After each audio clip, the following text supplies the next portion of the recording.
Alhamdulillahirabbil alamin alladzi qala fi kitabihi inna a'tainakal kautsar fashalli li rabbika wanhar. Asyhadu an la ilaha illallah wahdahu la syarika lah wa asyhadu anna Muhammadan abduhu wa rasuluhu amma ba'd. Jemaah yang dimuliakan Allah, ya, kajian kita pada pagi hari ini ya juga live streaming ya Facebook Masjid Al-Muttaqin. Kita sudah berada di pertengahan bulan Dzulqa'dah. Ya.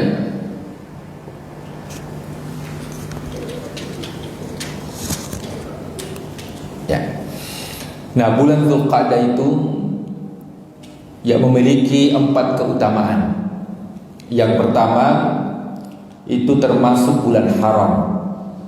Jadi 3 bulan haram yang berurutan, satu yang terpisah. Dzulqa'dah, Dzulhijjah, Muharram, yang berpisah itu Rajab.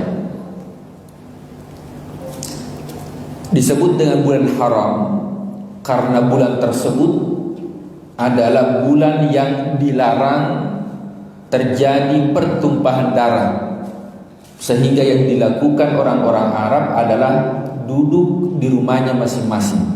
Maka duduk dalam bahasa Arab dinamakan dengan qa'dah. Yang kedua, bulan Dzulqa'dah itu adalah syahrul haji, bulan haji.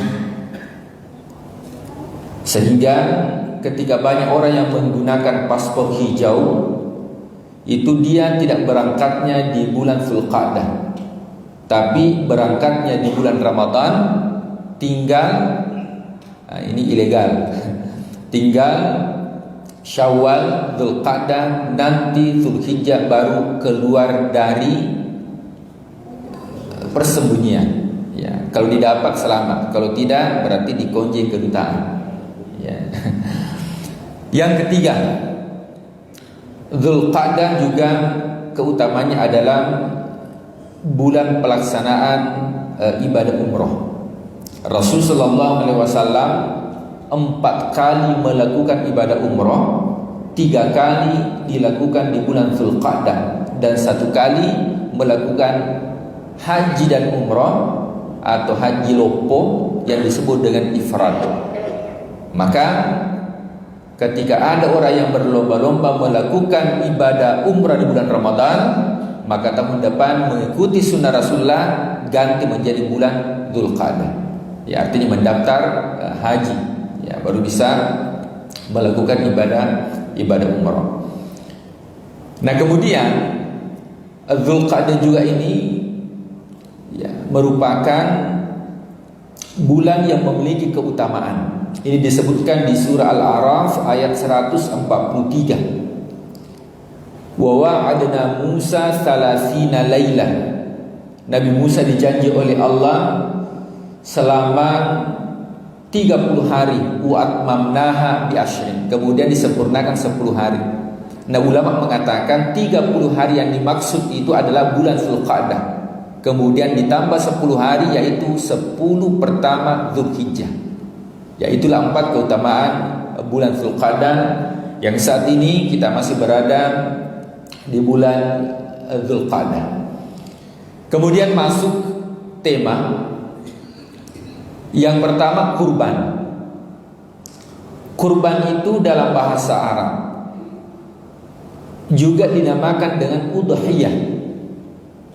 Kenapa dinamakan dengan udhiyah? Karena pelaksanaannya itu bertepatan pada waktu duha, maka disebut dengan udhiyah. Yang kedua, itu diambil dari kata kurban, ya, yang menjadi sarapan atau serapan, menjadi bahasa Indonesia dekat, ya, kerabat. Nah, itu dari bahasa Arab, kerabat.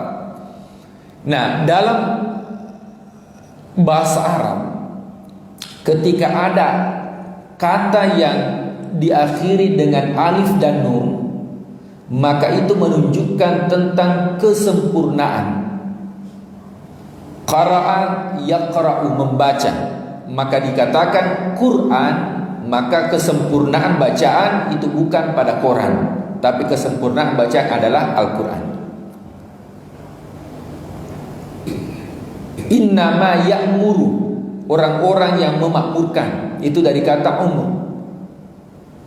Sempurnanya seseorang, maka umur itu berubah menjadi Imran. Nah, maka Pak Imran, ya, itu Pak dalam bahasa Arab itu artinya kesempurnaan. Ya, makanya kalau tidak cukup nanti, ya, yang berkurban insya Allah Pak Imran yang akan tanggung. Yang ketiga, dinamakan dengan Yaumun Nahar. Jadi kurban itu juga dinamakan dengan An-Nahar. Fasholli li rabbika wanhar. Apa itu An-Nahar? An-Nahar itu adalah leher hewan. Karena yang disembelih itu adalah lehernya. Ya, sampai terputus 3 urat nadi, pernafasan dan juga makanan. Nah, kemudian keempat, kurban juga itu dinamakan dengan nusuk. Inna sholati wa nusuki, sesungguhnya sholatku, wa nusuki, nusuk. Nusuk itu artinya kurban. Nah, nusuk itu bahasa Arab, artinya kotoran yang melekat di perak sebelum dipanaskan dengan api sampai betul-betul bersih. Nah, itu namanya nusuk, dari akar kata bahasa Arab. Maka kurban itu dinamakan juga dengan nusuk, artinya itu mensucikan kotoran-kotoran yang ada di dalam hati manusia, dari sifat rakus, dari sifat kesombongan, itu akan dibersihkan itu. Nah, maka disebut kurban, juga disebut dengan nusuk. Itu secara bahasa. Nah, secara istilah atau syariat, kurban itu memiliki 3 poin penting. Yang pertama, penyembelihan hewan tertentu, waktu tertentu, tujuan tertentu. Nah, jadi itu ada 3. Ketika 3 ini memenuhi syarat, maka disebutlah dengan hewan kurban yang sesuai dengan syariat. Nah, sebelum kita masuk penjabaran definisi tentang kurban secara syariat, maka terlebih dahulu kita mengetahui hukum kurban. Menurut mazhabnya Imam Abu Hanifah, kurban itu hukumnya wajib. Dalilnya ketika dalam Al-Quran dikatakan fasholli li rabbika wanhar, salat dan berkurban itu menggunakan redaksi fi'lun amrin, yaitu perintah, dan perintah itu menunjukkan kepada yang wajib. Nah, menurut mazhab Malikiyah dan Imam Syafi'i dikatakan sunnah muakkadah, yaitu sunnah yang sangat dianjurkan. Letak perbedaan antara Imam Malik, Imam Syafi'i dan Abu Hanifah, Imam Syafi'i itu tidak membedakan yang mana yang wajib, yang mana yang fardu.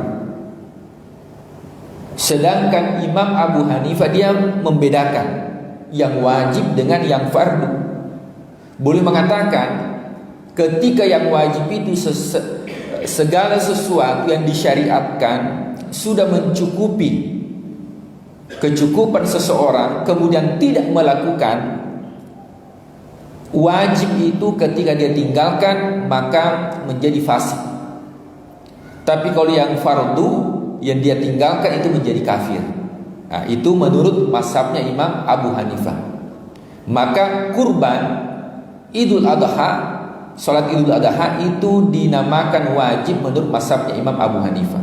Artinya ketika orang sudah berkecukupan dan tidak melakukan, ya dia lebih pilih kredit motor, ya, bayar DP, ya, dibandingkan bayar kurban. Ya, padahal Pak, kalau bayar kurban itu jelas itu ya keutamaannya. Apa keutamaannya? Mendapatkan ampunan sejumlah helai rambut yang ada pada hewan tersebut. Nah, tapi kalau orang DP mobil Pak, itu belum jelas ada ampunannya. Nah, jadi ketika kita berkecukupan, maka wajib menurut mazhabnya Imam Abu Hanifah. Artinya wajib, ketika kita tinggalkan kita termasuk fasik. Nah, kemudian ini dikuatkan juga dari riwayat Ibnu Majah dan juga riwayat Imam Ahmad dari Abu Hurairah.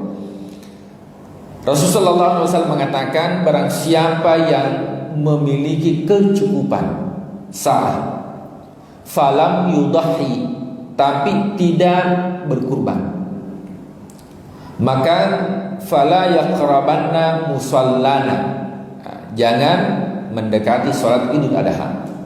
Ya, jadi orang yang berkecukupan tapi tidak berkurban, kata Rasulullah, fala yaqraban, jangan mendekati. Menurut mazhab Imam Abu Hanifah, larangan ini itu penekanan bahwa betul-betul ketika orang sudah berkecukupan ya tapi tidak berkurban, maka itu dianggap sebagai fasik. Ya.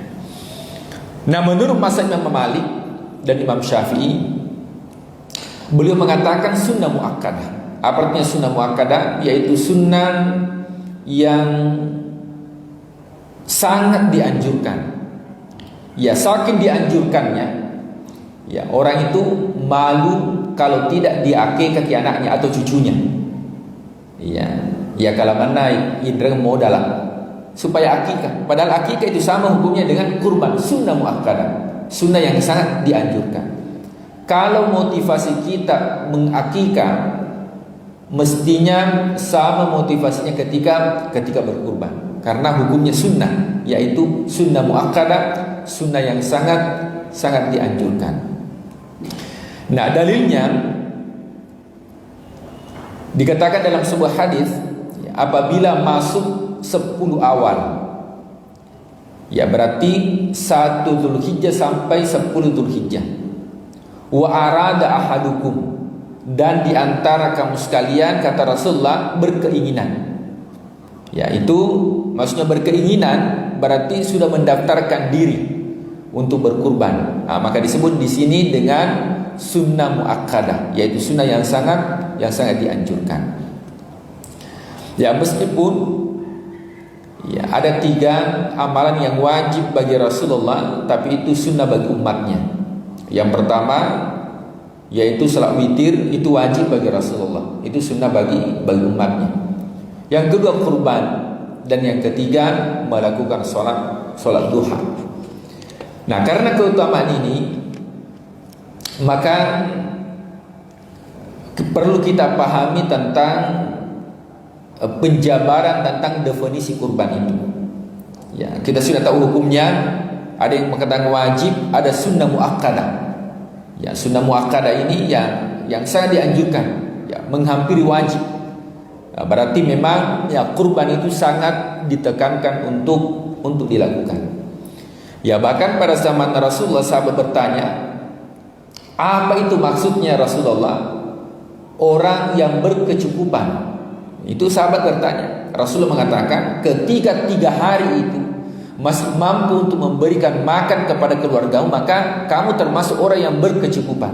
Yaitu pada tanggal 10 ditambah 3 hari tasyrik, 11, 12, 13. Ketika masih mampu untuk memberikan makan, maka itu termasuk orang yang berkecukupan. Nah, kita masuk kepada penjabaran definisi secara syariat. Yang pertama, hewan tertentu, yaitu bahimatul an'am. Bahimatul an'am ini hanya 3 golongan. Selain itu tidak boleh dijadikan sebagai hewan kurban. Yang pertama unta. Nah, kita di sini tidak ada unta. Ya, di Arab Saudi, di Timur Tengah itu ya ada unta. Yang kedua sapi, dijadikan sebagai hewan kurban dan dimasukkan juga kerbau. Yang ketiga kambing. Ya, kambing ini dan semisalnya, biri-biri, domba dan sebagainya termasuk di dalamnya. Nah, kuda, ya, itu tidak termasuk. Ya, karena tidak termasuk dalam kategori bahimatul an'am. Nah, syaratnya ya unta itu 5 tahun, ya sapi 2 tahun, kambing minimal 6 bulan, ya sampai 1 tahun. Tentunya hewan ini ya tidak boleh cacat. 4 hal. Yang pertama itu al-auran al-bayinah, itu buta. Maksudnya ini buta yang jelas. Kalau rabun Pak itu boleh. Ya, tapi kalau buta jelas, maksudnya buta jelas dia tidak melihat. Ya, maka itu tidak dibolehkan. Tapi kalau rabun itu atau katarak, itu tidak menjadi masalah karena ada redaksinya Rasul mengatakan al-bayinah yang jelas, butanya itu jelas. Yang kedua, al-arja. Arja ini pincang. Ya, jadi memang ya hati-hati ketika memilih hewan kurban. Kemudian yang ketiga, dalam kondisi sakit. Ya, dan yang keempat yaitu dalam kondisi kurus yang sampai-sampai sudah tidak ada tulang sumsumnya. Ini 4 hal yang dilarang oleh agama untuk dijadikan sebagai hewan kurban. Jadi ini poin yang pertama Pak, hewan tertentu. Yang kedua, hari tertentu. Tentunya kita pahami bersama bahwa pelaksanaan kurban itu setelah ya pelaksanaan sholat Idul Adha.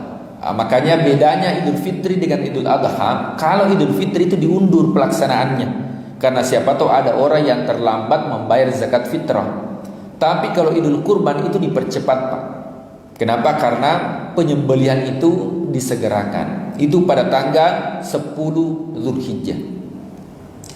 Nah kemudian kalau masih ada tersisa, maka boleh dilakukan kurban itu pada tanggal 11, 12 dengan 13. Disebut dengan ayyamut tasyrik. Apa artinya tasyrik? Tasyrik itu dari bahasa Arab artinya menjemur. Karena dulu pada zaman Rasulullah banyak daging kurban tapi tidak ada kulkas. Ya, kalau tidak dijemur itu dagingnya membusuk.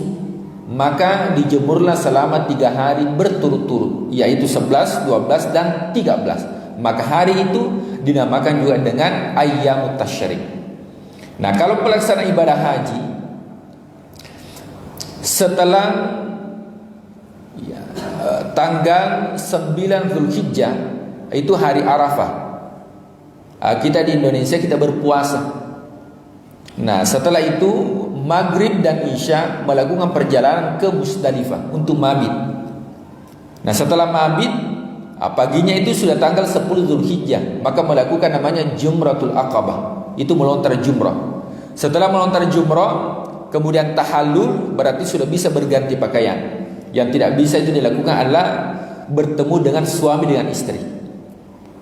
Tapi ketika sudah melontar Jamratul Aqabah, orang melakukan ibadah haji, kemudian masuk ke Mekah untuk melakukan tawaf, kemudian sa'i, kemudian tahallul, maka itu sudah bisa melakukan hubungan suami istri. Kemudian kembali lagi ke Mina untuk melakukan lontaran jumrah, itu Jamratul Ula, Wusta dan Aqabah. Hari ke-11 dan ke-12, 11, 12 itu disebut dengan nafar awal. Ketika dia sempurnakan sampai 11, 12, 13 namanya nafar tsani.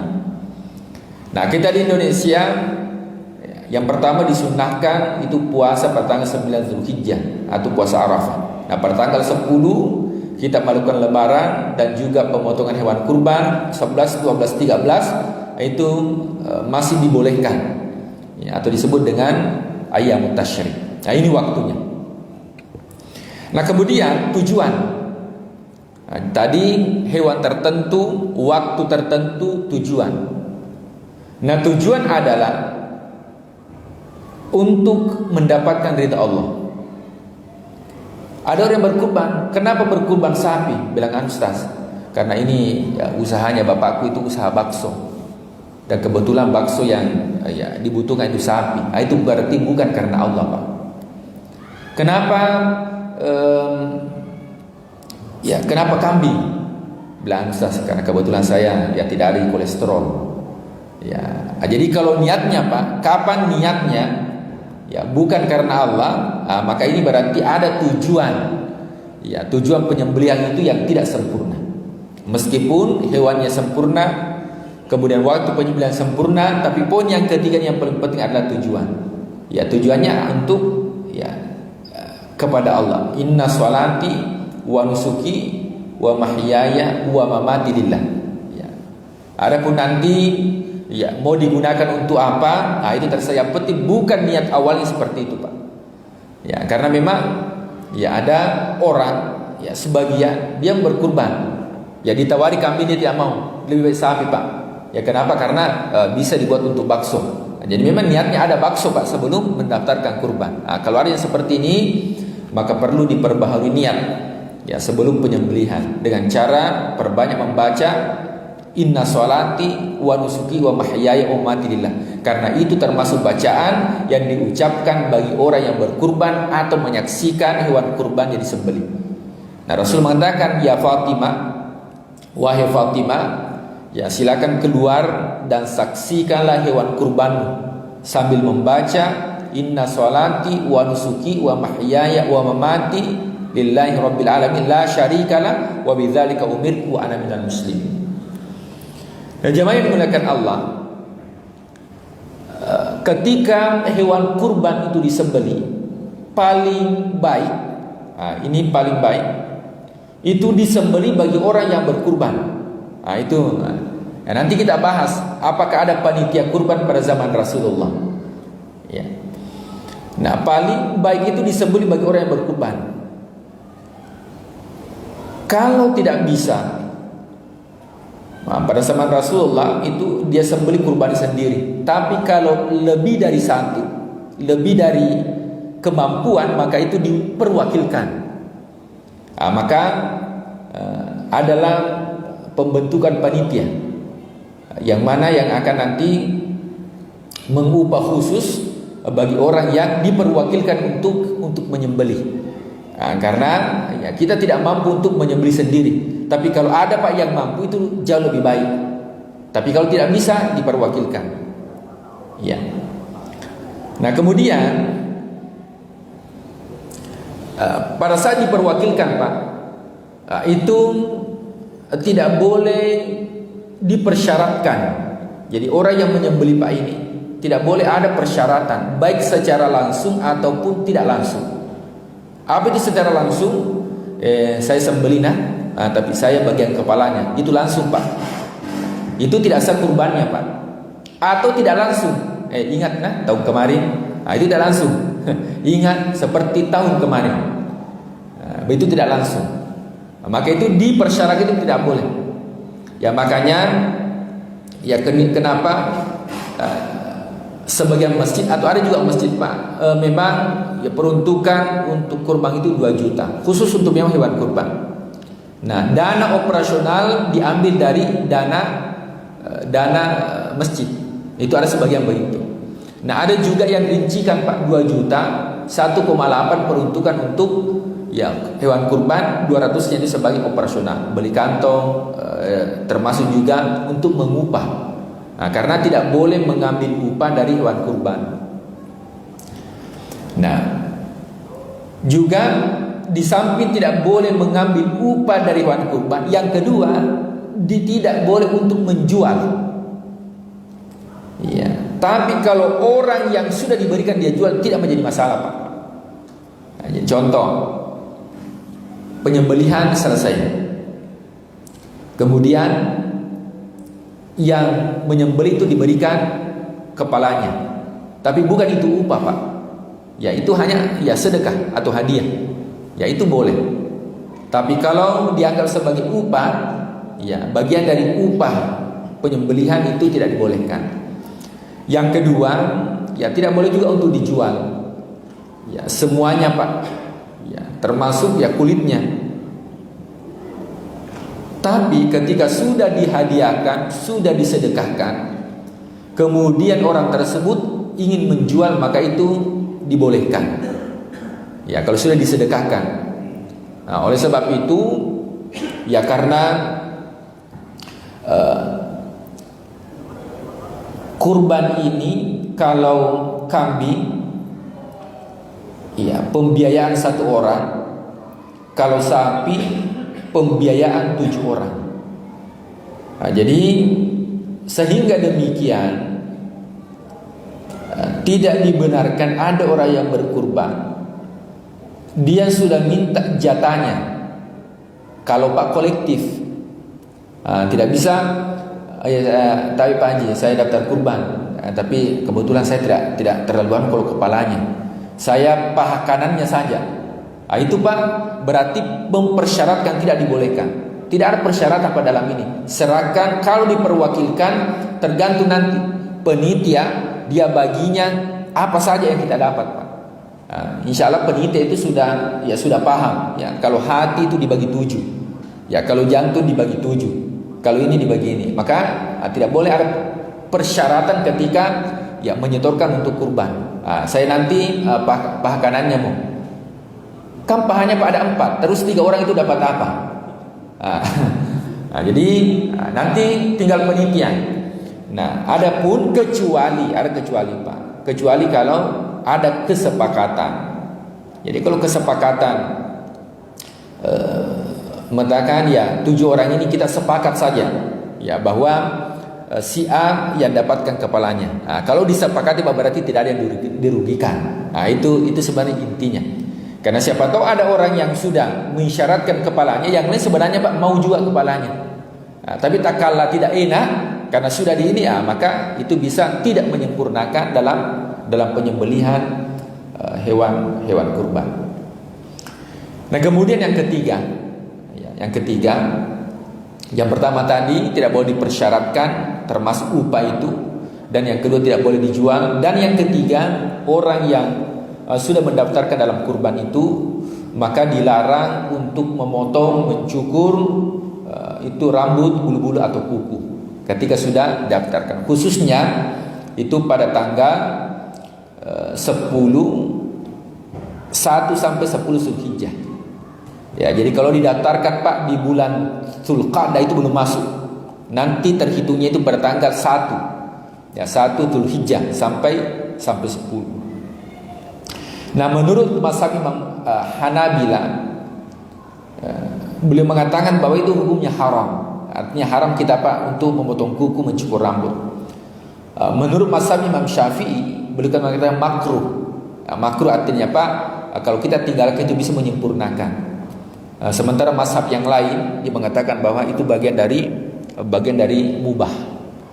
Ya. Nah, bagaimana ketika orang yang sudah meninggal dunia ingin didaftarkan sebagai kurban?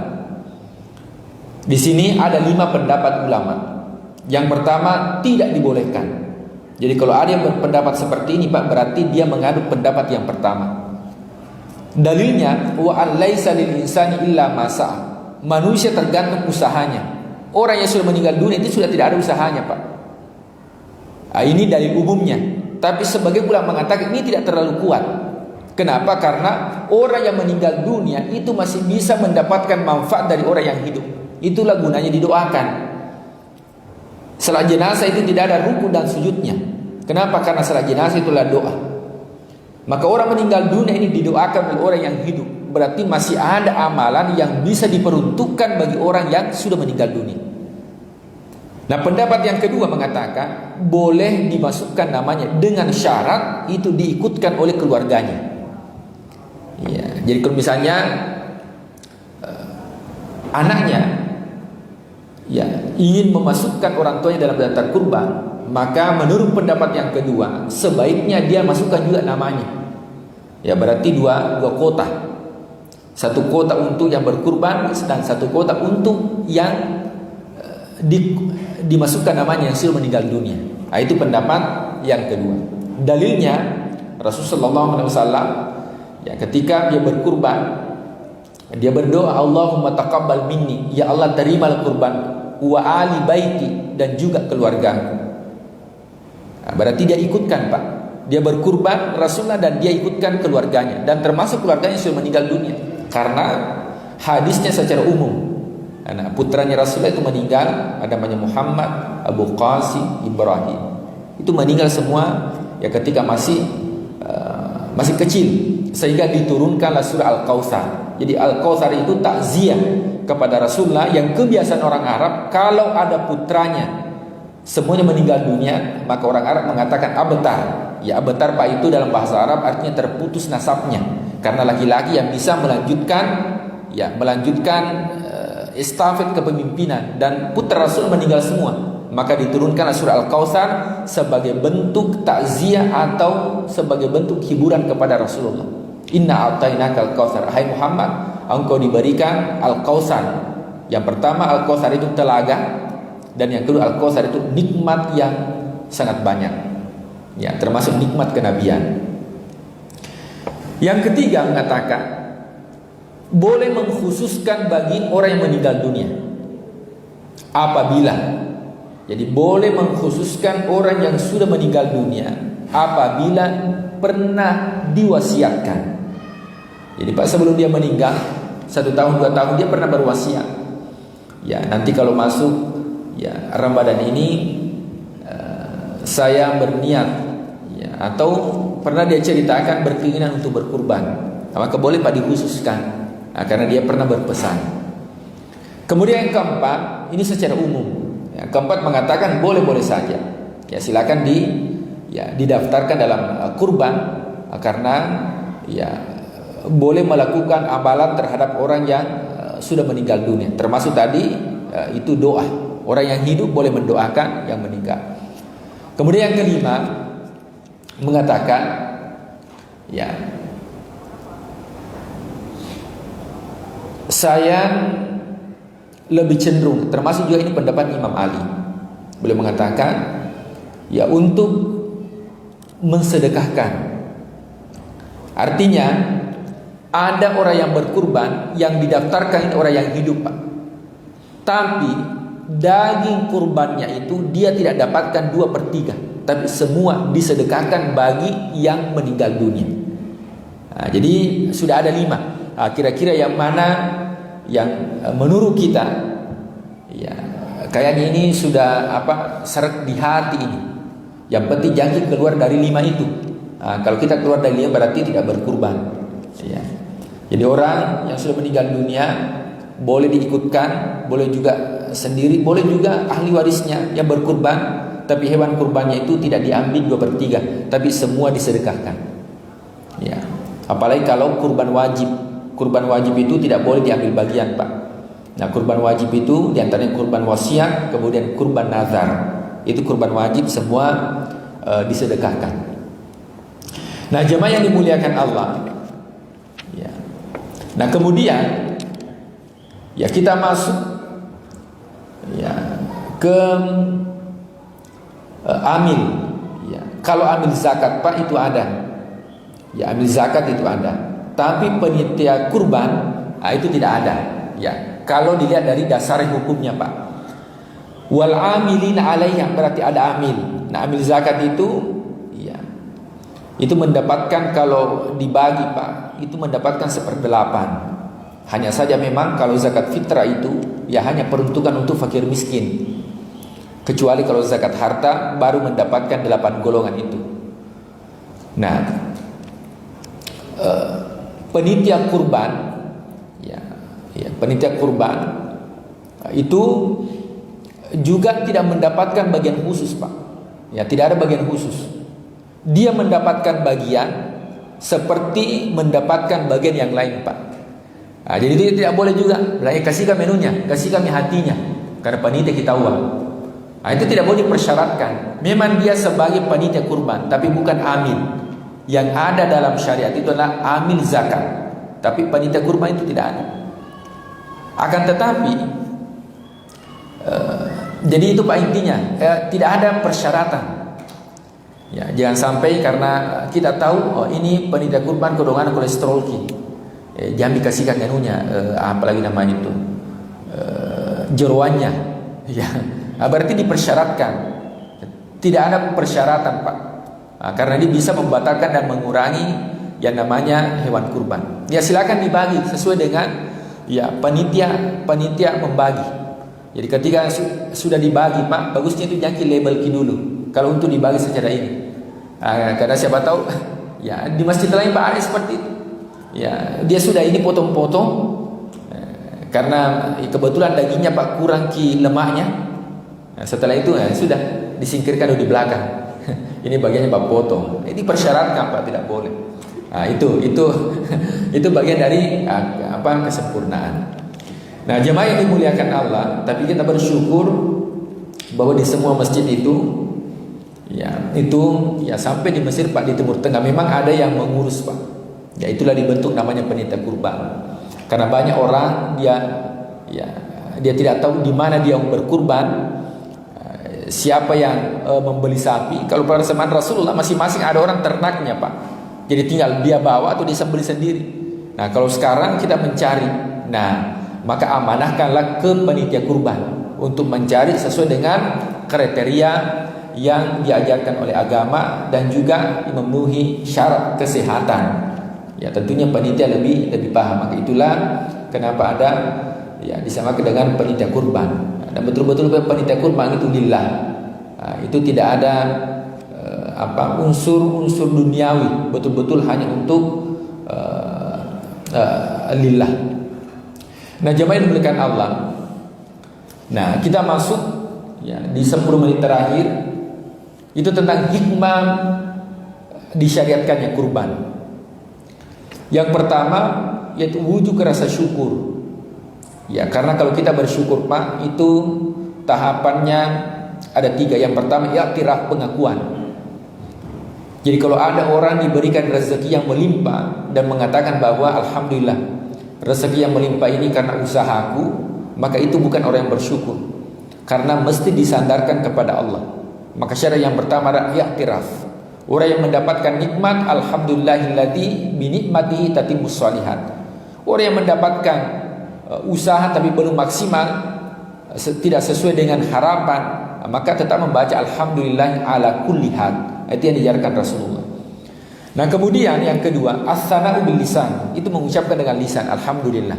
Dan yang ketiga yaitu syukur dengan mengeluarkan sebagian harta yang kita miliki.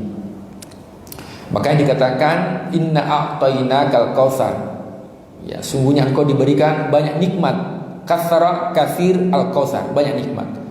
Maka 2 hal yang dilakukan, fasholli li rabbika, salat kepada Allah. Tapi kepada Allah ini hubungan antara manusia kepada Allah. Nah, ada orang yang bagus ibadah individu, bagus Pak, jamaahnya luar biasa, sholat sunnahnya itu luar biasa, tapi masih kurang di ibadah sosial.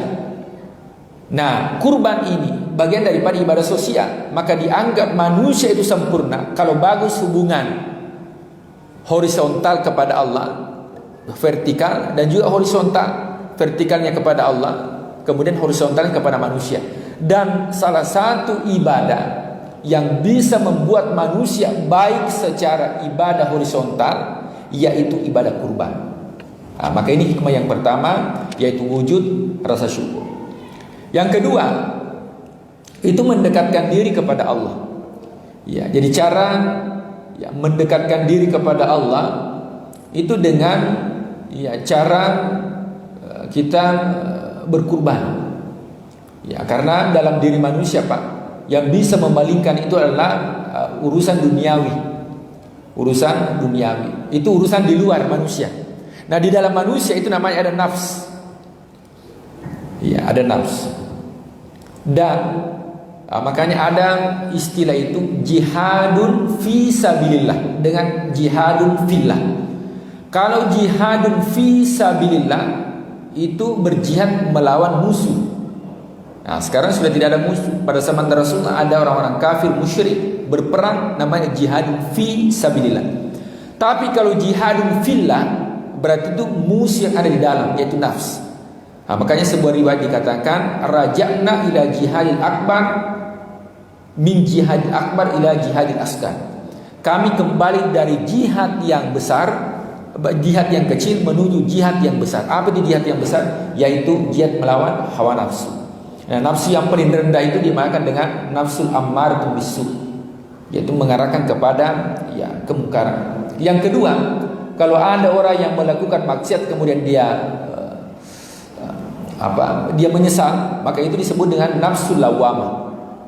Tapi kalau ada orang sudah menimbang-nimbang, ini kayaknya baik, ini kayaknya buruk, itu namanya nafsu malhamah. Makanya dikatakan fa'alhamaha fujuraha wa taqwa. Kemudian nafsu yang tenang namanya nafsul mutmainnah. Di atasnya itu ada yang paling tinggi lagi apa namanya? Nafsu radiyah. Di atasnya lagi namanya mardiyah. Dan paling tinggi adalah nafsu kamilah. Nah, orang yang melakukan kurban, yaitu orang yang mendekatkan diri kepada Allah ya subhanahu wa ta'ala dengan kesempurnaan. Dan nafsu yang paling sempurna adalah kamilah. Nah, maka sesuai dengan orang yang berkurban, maka orang yang berkurban itu memiliki pendekatan diri kepada Allah ya subhanahu wa ta'ala dengan mengeluarkan sebagian harta untuk dijadikan sebagai hewan kurban. Hikmah yang ketiga, yaitu mendapatkan kecintaan. Aisyah dalam sebuah riwayat beliau mengatakan, tidak ada amalan manusia yang paling dicintai oleh Allah pada hari kurban kecuali mengalirkan darah. Ya, tidak ada amalan yang paling dicintai oleh Allah pada tanggal 10 Zulhijjah kecuali mengalirkan darah. Itu yang paling dicintai. Kalau hanya ingin masuk surga, Pak, hanya ingin masuk surga dan terhindar dari neraka, maka tinggalkan yang sunnah. Nah, ada riwayatnya, Pak. Ada riwayatnya. Rasul mengatakan, kalau wahai sahabatku, kalau hanya ingin masuk surga saja, Pak, targetnya, dan terhindar dari api neraka, maka tinggalkan yang sunnah. Cukup lakukan saja yang wajib, tidak usah melakukan sunnah. Hindarkan yang haram, lakukan yang halal, itu sudah cukup, Pak. Kalau hanya targetnya hanya surga dan terhindar dari api neraka. Tapi kalau targetnya untuk mendapatkan kecintaan kepada Allah, maka lakukanlah, sempurnakan yang sunnah. Nah, ini dalam sebuah, nah makanya ya, keutamaan yang sunnah itu, ya, keutamaan yang sunnah itu menyempurnakan ibadah wajib. Ya, kita punya 5 rukun Islam. Yang pertama syahadat. Yang wajibnya, Pak, itu syahadat, asyhadu alla ilaha illallah wa asyhadu anna muhammadar rasul, itu yang wajibnya. Yang sunnahnya asyhadu alla ilaha illallah, yang sunnahnya apa? Zikir, Pak. Subhanallah walhamdulillah wala ilaha illallah wallahu akbar. Dan ini termasuk zikirnya Ibrahim. Kemudian wa asyhadu anna muhammadar rasulullah, itu wajibnya. Yang sunnahnya salawat, Allahumma sholli ala Muhammad. Yang kedua menunaikan salat. Yang wajibnya salat 5 waktu. Yang sunnahnya salat tasbih, salat qabliyah ba'diyah, salat istisqa, salat istisyraq, ya salat duha, salat witir, salat hajat, itu sunnahnya, Pak. Nah, kemudian zakat, wajibnya itu zakat, sunnahnya sedekah. Ya, kemudian puasa Ramadan wajibnya, ya Syawal sunnahnya, Senin Kamis sunnahnya, Ayyamul Bid. Haji wajibnya, sunnahnya umrah. Jadi hampir semua ibadah wajib itu ada pendekatan ibadah sunnah. Kenapa? Karena untuk menyempurnakan yang wajib, maka dilakukanlah yang sunnah. Nah, kemudian yang kedua, untuk meraih cintanya Allah. Nah, ini dalam sebuah hadis dikatakan, man adani waliyan faqad azantuhu bil harb. Ya, siapa yang memusuhi waliku, maka dia telah mengumumkan ya bil harb, ya peperangan kepadaku, kata Allah. Dan barang siapa yang mendekatkan diri kepadaku dengan yang sudah saya wajibkan, itu baik. Tapi lanjutan hadis ini, hambaku senantiasa mendekatkan diri kepadaku bin nawafil, bukan yang wajib, Pak, bin nawafil, dengan amalan-amalan yang sunnah, hatta uhibbu, saya sampai saya mencintai, kata Allah. Ketika Allah sudah cinta kepada kita, maka Allah lanjutkan dalam hadis qudsi ini, maka Allah lanjutkan, maka mata yang dipakai adalah mataku, kata Allah. Tangan yang dipakai bekerja adalah tanganku, kata Allah. Kaki yang dipakai berjalan di tempat kerja, kakiku, kata Allah. Barang siapa yang datang kepadaku dalam keadaan berjalan, maka Allah datang kepadanya dalam keadaan berlari. Siapa yang datang dalam keadaan berlari, maka Allah mendatangi dalam keadaan terbang. Begitu cintanya Allah kepada orang-orang yang mengamalkan yang dinamakan dengan amalan-amalan sunnah, termasuk amalan yang wajib. Dan yang ketiga, ya, orang yang berkurban itu memiliki keutamaan, menyempurnakan sunnah, di antaranya adalah menghidupkan ya sunnah Nabi Ibrahim. Ya, nah sunnah Nabi Ibrahim ini sebagaimana yang kita ya ketahui bersama, ya beliau diberikan keutamaan ya disebut dengan Khalilullah.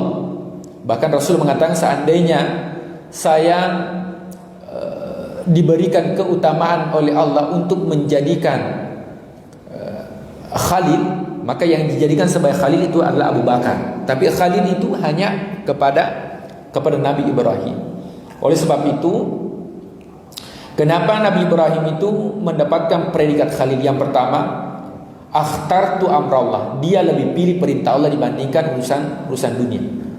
Disuruh menyembelih anaknya, dia pilih Pak untuk menyembelih putranya. Nah, berarti dia memilih perintah Allah meskipun itu berat untuk dilakukan. Yang kedua, mahtamamtu matakafalallah, ya saya tidak risih, ya saya tidak cemas dengan apa yang sudah ditakdirkan oleh Allah. Ya, makanya ketika dia bawa anaknya bersama istrinya di Mekah, biwadin ghairi dzi dzar'in inda baitikal muharram, dia tinggalkan Pak. Kenapa? Kan dia sudah tidak cemas dengan rezeki. Dia paham bahwa Allah yang mengatur rezeki. Dan yang ketiga, karena mendapatkan Khalil, karena beliau mengatakan mata asyaitu wa mata ghadaitu illa ma'dhuyuf. Saya tidak makan siang, makan malam, sarapan kecuali bersama dengan tamu. Nah, jadi ini ya, barangkali termasuk yang diamalkan oleh Pak Yusuf Kalla, karena dulu katanya ya orang tuanya ya di Bone, ya Pak Haji Kalla itu dia tidak makan Pak kecuali dia bersama dengan tamu. Nah, itulah barangkali juga yang diamalkan ini, dan ini bagus menjadi amalan Pak. Kita tidak makan siang, makan malam, ya kecuali ada tamu. Ya paling tidak pengurus masjid Pak yang dipanggil. Nah, itu paling tidak. Ya itu bagian dari untuk mendapatkan predikat Khalilullah. Yang terakhir, ya jemaah yang dimuliakan Allah, ya ibadah ya kurban ini ya termasuk ya ibadah yang kita lakukan sebagai bentuk kesyukuran kita ya kepada Allah Subhanahu wa taala, dan juga bentuk ya rezeki yang kita keluarkan. Orang yang berkurban Pak itu ada jaminan untuk mendapatkan ampunan Allah. Sementara yang lain barangkali kita gelontorkan banyak dana, tapi itu belum tentu ada jaminan dari jadi Allah. Yang kedua, barangkali di antara kita ada yang tahu berapa saldo yang dimiliki, tapi kita tidak tahu berapa sisa waktu yang diberikan oleh Allah. Maka kesempatan yang baik di tahun ini, mari kita bersama-sama untuk ya mengeluarkan sebagian harta yang dititipkan Allah kepada kita untuk menyempurnakan ibadah kita, yaitu ibadah termasuk ibadah zakat itu dengan bersedekah, dan bersedekah diantaranya adalah dengan penyembelihan hewan kurban. Ya barangkali yang sempat saya sampaikan. Kalau ada yang mau ditanyakan oleh jamaah, kami persilakan.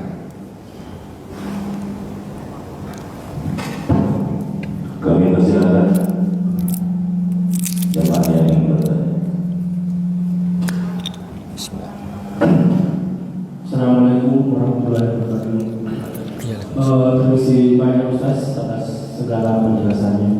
Namun sedikit yang saya mau tanyakan. Seperti yang kita dengar pesan tadi bahwa untuk tuan kurban itu atau pak kurban itu tidak boleh dipersyaratkan. Namun kadang kita masih menemui adanya desa kurban bahwa ya simpang tengah ada ilminya. Tapi alhamdulillah tadi Ustaz sudah menjelaskan. Dan apakah ini, tapi ini tidak termasuk, tidak ada di sini. Misalnya, ini kan tadi Ustaz menerangkan bahwa beda dengan misalnya saat ada aminnya ya, aminnya. Misalnya penelitiannya mengatakan nanti kalau ada kambing jangan kembali lagi, karena banyak warga misalnya tidak suka simpang itu nanti kita bakar. Ini apakah termasuk dari golongan yang dipersyaratkan misalnya, tapi tidak ada mesti dilakukan di sini. Ya langsung saya jawab Pak ya.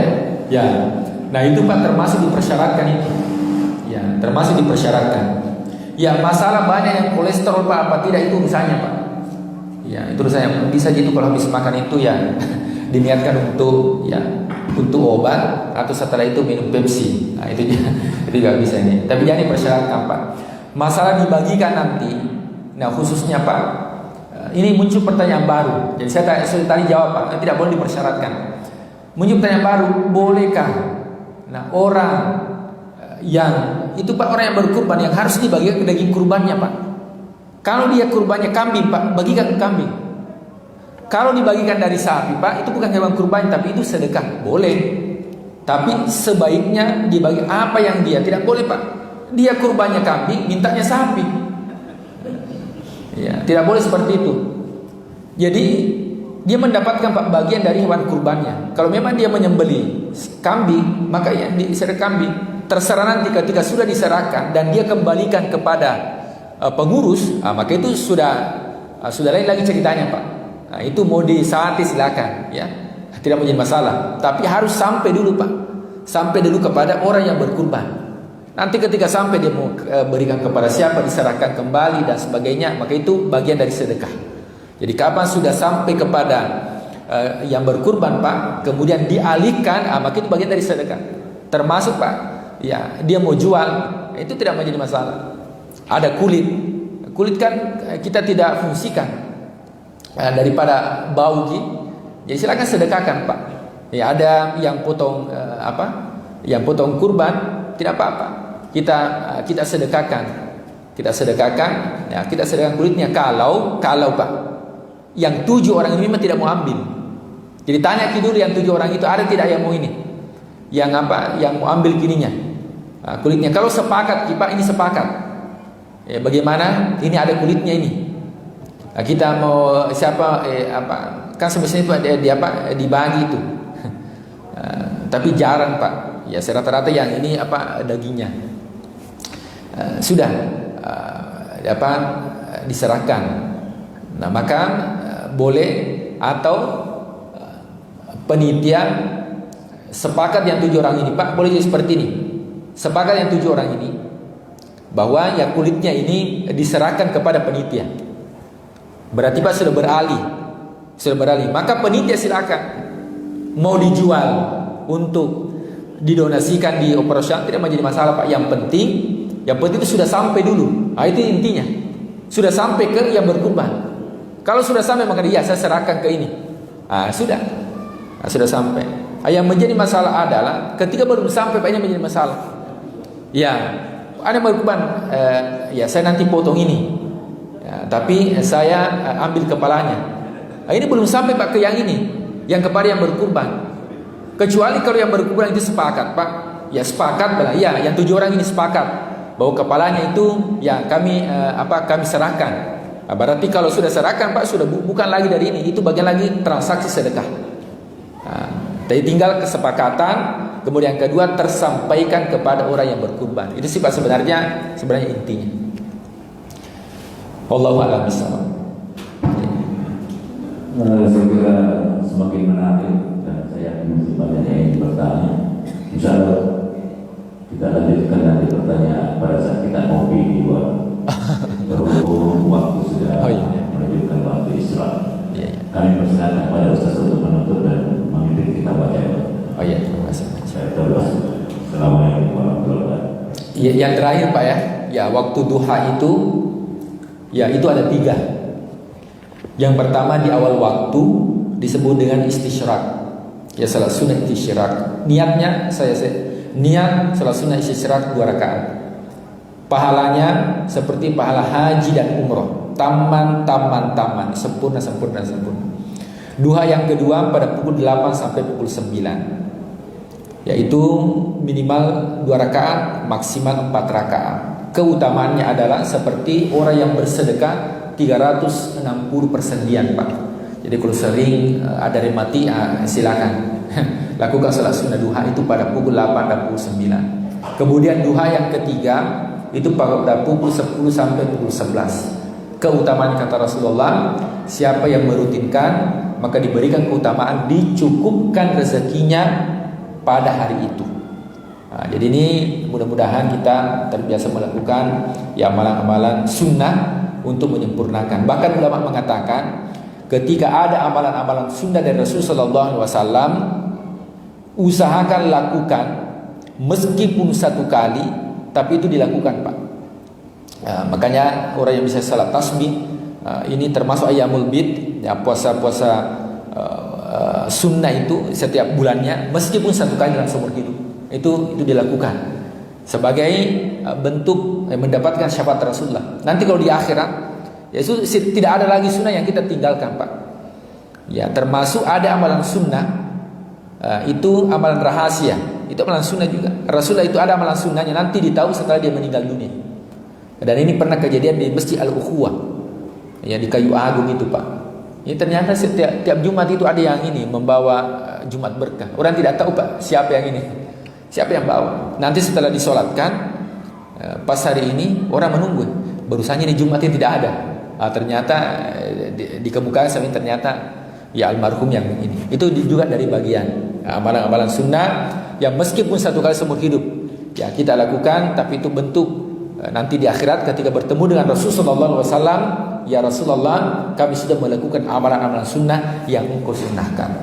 A'udzubillahi minasyaitonirrajim. Bismillahirrahmanirrahim. Allahumma ghafir li jami'il muslimina wal muslimat wal mu'minina wal mu'minat al-ahya'i minhum wal amwat wa ya qadiyal hajat. Allahumma ij'al jam'ana hadha jam'an marhuma wa tafarruqana min ba'dihi tafarruqan ma'suma. Allahumma anta rabbana la ilaha illa anta khalaqtana wa nahnu 'abiduka wa nahnu ala ahdika wa 'adika mastata'na. Na'udzu bika min syarri ma sana'na wa na'udzu laka bi ni'matika 'alaina wa na'udzu laka bi dzunubina faghfir lana fa innahu la yaghfiru dzunuba illa anta.